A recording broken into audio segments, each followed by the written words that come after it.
It's almost Mardi Gras time, and what better way to celebrate than with some Creole food and a big old pot of gumbo. And beads, we have beads.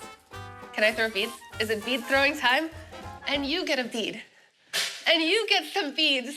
And you get some beads. Okay, the rest of the beads are for me.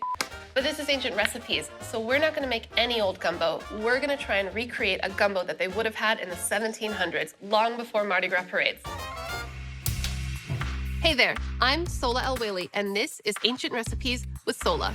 In each episode, we take a dish you may recognize and attempt to recreate one of the oldest versions of it to ever exist. So it's a little cooking, a little history, and a whole lot of me. What's not to love?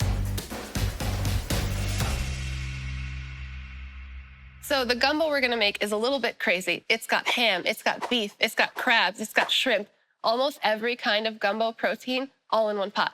I don't know what that's gonna taste like, so we're gonna find out together. It's inspired by a recipe from the first ever Creole cookbook, La Cuisine Creole, from 1885. This goes into the column of recipes that are likely a lot older, but no one wrote them down. So we're pushing the date back further than that. But first, what is gumbo? In short, it's a thick stew of deliciousness loaded with veggies, most importantly okra, and meat and seafood. But also, it's a New Orleans staple and declared the official cuisine of the state of Louisiana. Gumbo is almost literally a melting pot of different cultures' cooking traditions. There are tons of versions with different cultural spins coming from West African cultural traditions, Native American traditions, and French and Spanish ingredients. First of all, the word gumbo comes from the West African Bantu dialect's word for okra, key in gumbo. Okra is a key ingredient and one of the many reasons it's believed to be steeped in African heritage. One pot cooking like this also has a history dating back long before colonizers came to Africa. But gumbo's thickness, color, and texture comes partly from roux, a mix of flour and oil used by French cooks as early as the 1650s. It's also said that the Spanish settlers contributed sofrito, a combo of onion, garlic, peppers, and tomatoes cooked in olive oil. This is likely the inspiration for the Cajun and Creole combo called the Holy Trinity, a mixture of bell peppers, onion, and celery that's used in almost every gumbo. Others believe that the use of Filé powder in gumbo in place of okra shows the influence of Native American cooking in the pot. To help us shed some light on gumbo and Creole food in particular, I'm really excited we have a very special guest, native New Orleans resident, writer, filmmaker, food historian. You're doing it all. Lolis Eric Eli, thanks so much for being here. So it's my pleasure. I'm really excited to get to talk to you. Thanks for taking the time. I know you've done a lot of research and writing on Creole food and gumbo in particular. Could you tell us a little bit about how it's a mashup of like different culinary techniques from different cultures, West African, Native American, French, and Spanish? Well, when my research on this started, I was concerned to figure out what indeed the African roots of Creole cuisine were. Rudy Lombard in the 1978 book Creole Feast said that the African element in the food was central, but he didn't specify it all. And so as I started to do that research, I realized that much of what you got in cookbook introductions in the early part of the 1900s and even later was people who might have been clever writers, but people who were not interested in studying food history at all. Mm-hmm. And in addition to that, there was a very racially tinged or racist approach that assumed that Black people were just dumb and were doing what the white people told them to do in the kitchen. But particularly when it comes to gumbo, there's some obvious things that didn't add up. For example, okra is native to Africa. It's not native to France. Gumbo, word they use in French for okra, is not a French word. Additionally, people often would say that gumbo is just an attempt to make bouillabaisse because you're in New Orleans and don't have the ingredients you need. But that doesn't make sense. Mm-hmm. The ingredients are totally different. So the more I looked at it, the more it became clear to me that the received wisdom was not wisdom at all. Well, one of the things that was really interesting to me as we were researching gumbo is that it really, it shows how we haven't really come to terms with the complicated past in this country, and we've just ignored this West African influence. Well, the word gumbo, doesn't it come from the Bantu word for okra? Exactly. Yeah. And we find various okra soups and stews throughout the West African coast. And of course, It was surprising to me to find that okra is thought to have originated in East Africa, in the Ethiopia area. And in my trips to Ethiopia, I have never had okra. In my trips to West Africa, I've always had okra. Okra growing up was actually one of my favorite vegetables. My mom did like a really simple okra stir fry with like mustard seeds. And I always loved it as a kid, but I know that a lot of people in this country think it's slimy or whatever. But I don't know. I think they're missing out. But I have seen some recipes for gumbo that don't have okra. Are those not gumbo? You see, now you're about to get me in a fight with my fellow New Orleanians. Gumbo developed so that, as you said earlier, other influences were included. The Native American tradition of using ground sassafras leaves or filé to thicken and season things became important. And the idea was during the winter, when okra was not in season, filé could be used to thicken gumbo. So even my parents and grandparents talked about filé gumbo as opposed to okra gumbo. Additionally, the French technique of the roux became very important. And there's a sort of joke in New Orleans of, a friend of mine had this party where she's serving these mimosas. Everybody was saying, oh, these are the best mimosas I've ever drank. How did you make them? She said, well, first you make a roux. In New Orleans, it's like you don't do anything without a roux. Yeah. The other thing you have to be aware of is that in Cajun country, which is about 150 miles from New Orleans, Cajun country was settled by the Acadians, French people coming from Canada when the English kicked the French out of much of Canada. So in Cajun country, you get very dark roux. You often don't get okra in the gumbo.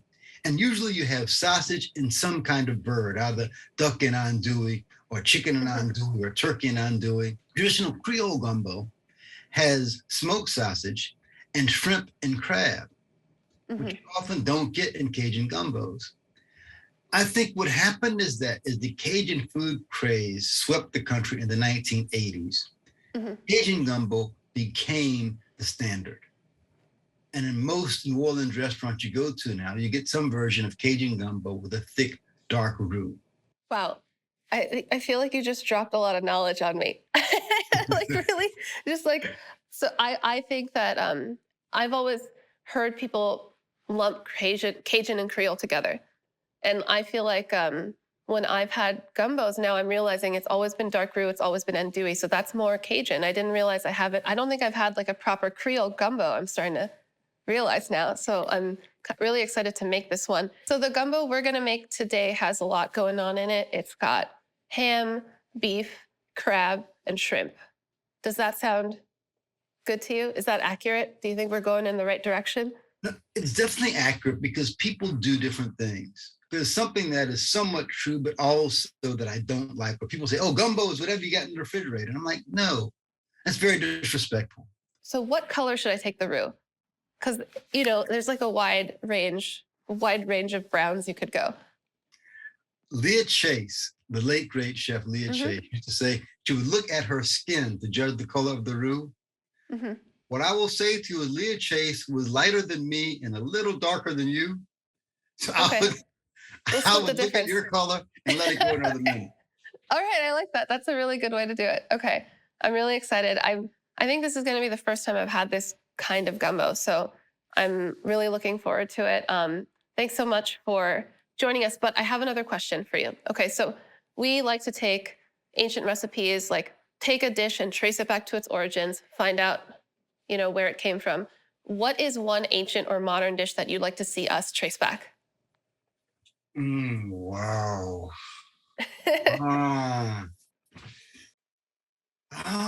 You're putting me on the spot. Cheboujin, the Senegalese national dish.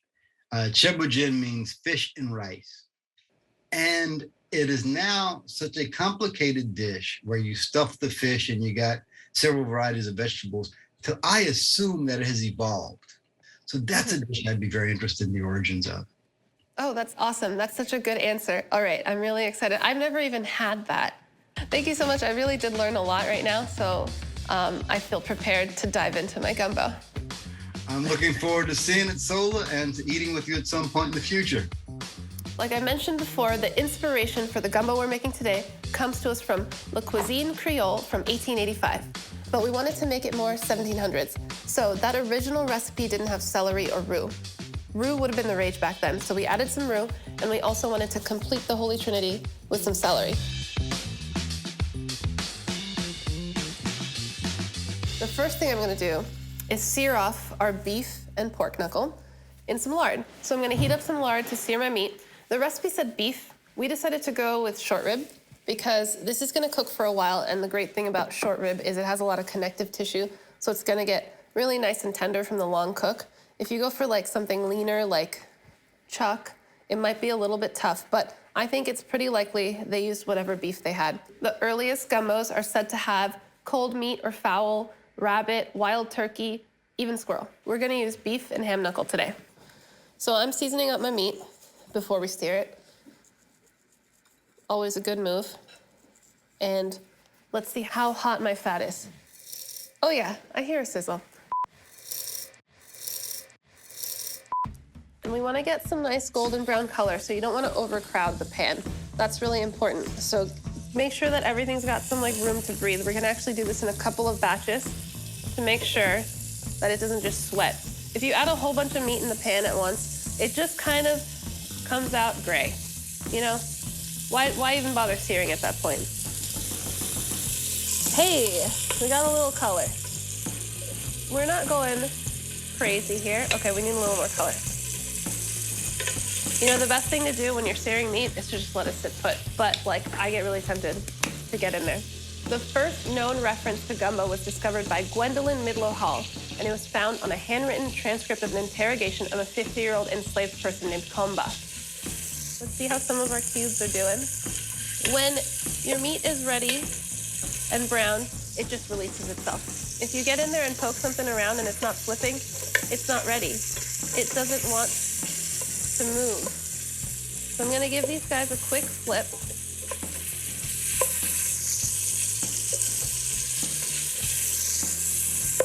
You know, nowadays, my favorite tool are these tweezer tongs. They're a cross between a tweezer and a tong, and they make flips very easy.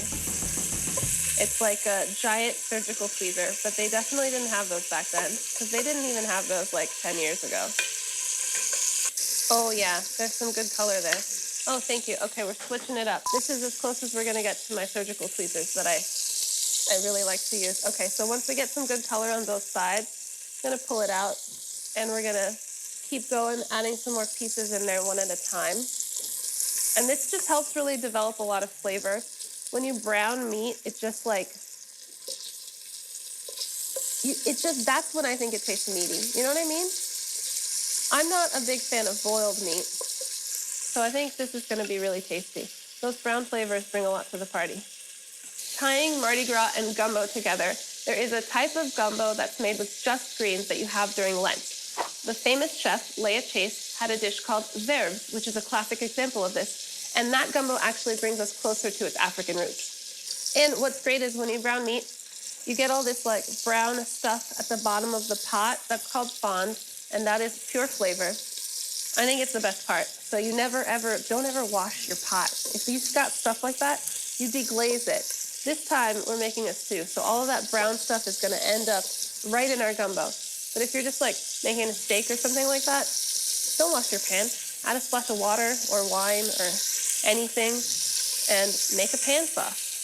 So the first ever Mardi Gras parade was in New Orleans in 1837, but they didn't add floats until 1857.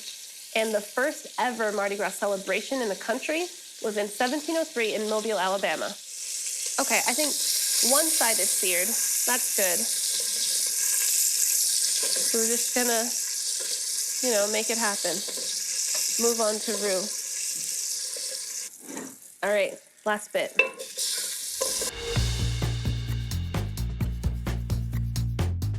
Now it's time to make the roux. We're gonna start by heating our lard. So a roux is just a combo of fat and flour, and it's used to thicken or add flavor, and there's a lot of different kinds of roux. You can keep it like really, really blonde and just barely toast the flour, and that's gonna have like the most thickening power, and that's what you use for something like a bechamel or like a cheese sauce for mac and cheese. But For our gumbo, we're going for color. We want a dark roux because this is gonna be more about flavor. It is gonna add some body, but it's gonna also add a lot of flavor. The more you cook your roux, the less thickening power it has.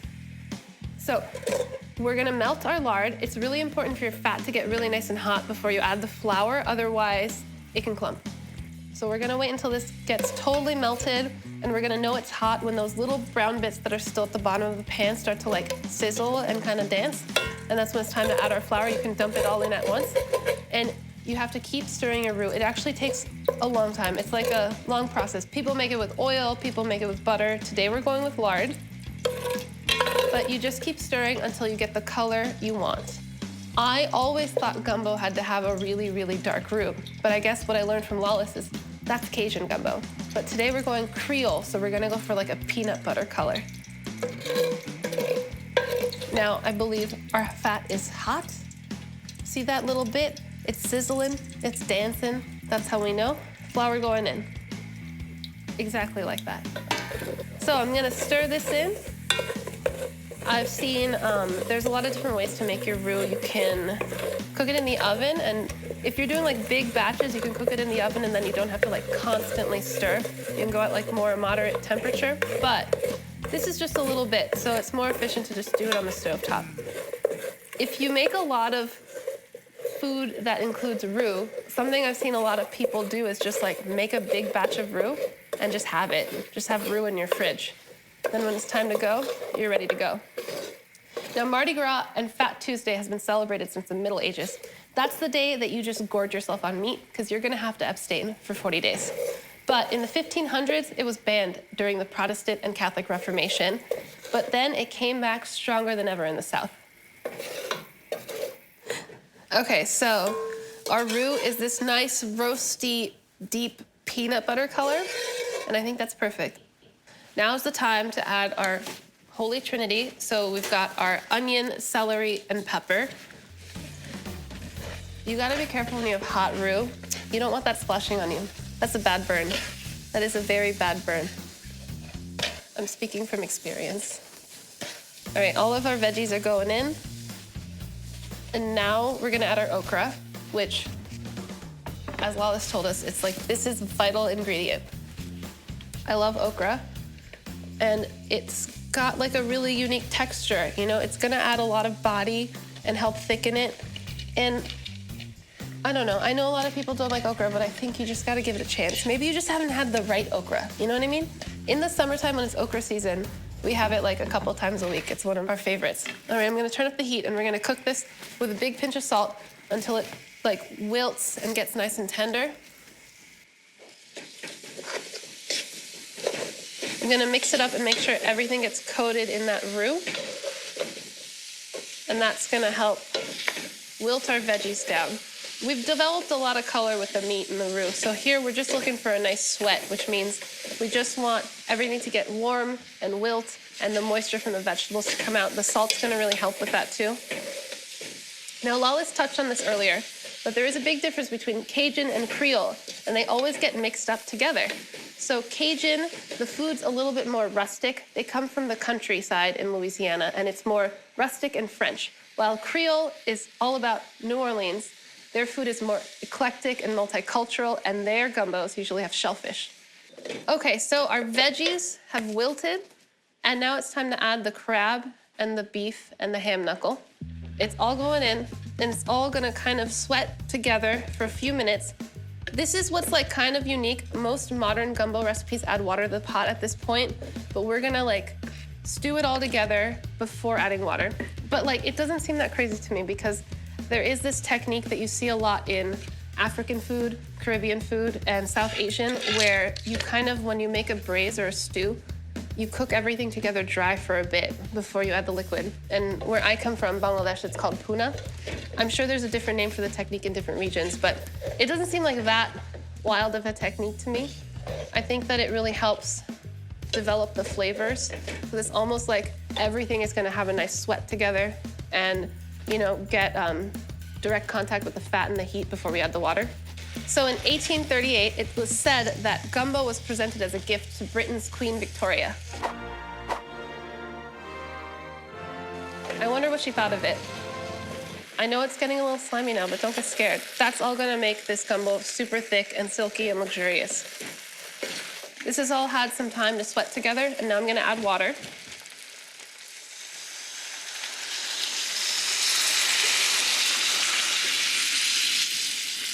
Another big pinch of salt. I know we seasoned the meat when we seared it and we seasoned the veggies, but we just added a lot of water. And then I'm gonna taste it as it cooks to adjust the seasoning. And this is gonna continue simmering until the meat is super tender. We want all the veggies tender. Everything's gonna like become one. And if it gets too thick at any point, it's kind of hard to judge how it's gonna land because that okra hasn't really like wilted into here. We can just add another splash of water and keep cooking to get it to the right consistency. And then, right before we're done, we're gonna add our shrimp, finish it off, and taste. The gumbo has had a few hours to simmer. The meat is totally tender. The beef is in shreds, the ham is in little bits, and the crab has completely like cooked out. And it looks really thick and saucy and rich. You can see that the okra kind of just like, everything just like became one. It became united. Now, the 1885 recipe we used for inspiration has you add the shrimp at the beginning with everything else and cook for a few hours. That seemed a little extreme. We want this to be delicious. We're gonna eat it. So we're adding the shrimp now so it stays nice and snappy. So in goes the shrimp, and shrimp cooks really quickly.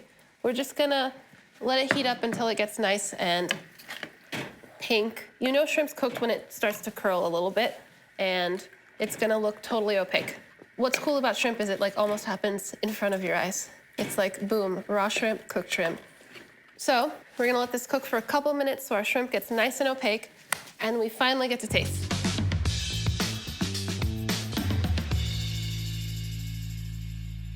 It is finally time to taste our gumbo. I'm really excited. It's been cooking for so long. And we're gonna serve it up with a little bit of Carolina gold rice.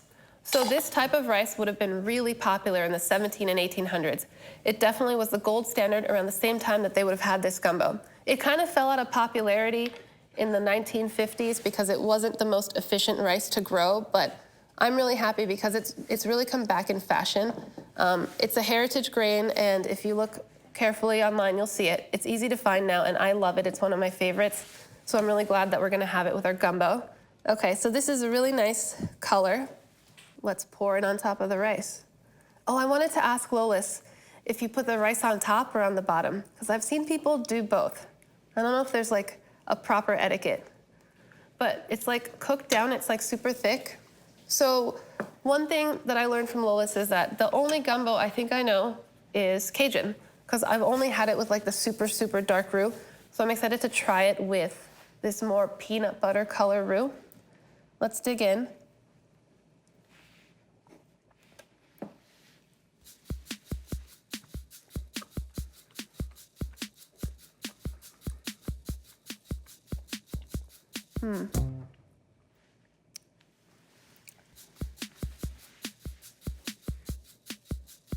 Crab shell. It's all part of the journey. So we went in the pot with like beef, ham, crab, shrimp. I was a little concerned about how all those flavors would come together, but it all just comes together into like this really deep, savory, like, I can't think of a better word, but like umami. There's a lot of richness, there's a lot of depth. It reminds me a lot of like a long cooked Japanese curry, which also has roux and some French influence, so that makes sense. But it all is like really harmonious together. Nothing like sticks out as weird. I mean, it's like you would think in your head you're like beef with shrimp, but it totally works. It's all just like harmonious from the long cook. Like it's just really comforting. It's really tasty. It tastes very different from the Cajun ones I've had before, for sure. Because I think the andouille in those Cajun versions kind of takes over with all that smokiness. Here it's a little bit more, I don't know, it eats a little bit more like soft, luxurious. I don't know. For me, like the main thing I'm getting is a lot of these like savory notes. It just feels really savory, very rich, and the texture is what's really the star here. It's really, really creamy, but also not too heavy because it's not thickened because of like cream or tons of fat. It's thickened mostly from the okra.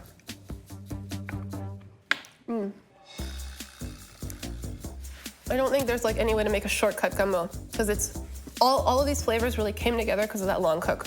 And this rice is perfect because it's really tender, but like not sticky. You know what I mean? It's like this really nice, squishy, fluffy bed that just soaks up all the sauce. You really need it to like cut through all the richness. I think this is really delicious. I think that this is a gumbo that's gonna go into my repertoire. Don't be turned off by all of the proteins. It really comes together. It's like really a magical thing when you have it all together. All right, let me get a bite of this shrimp.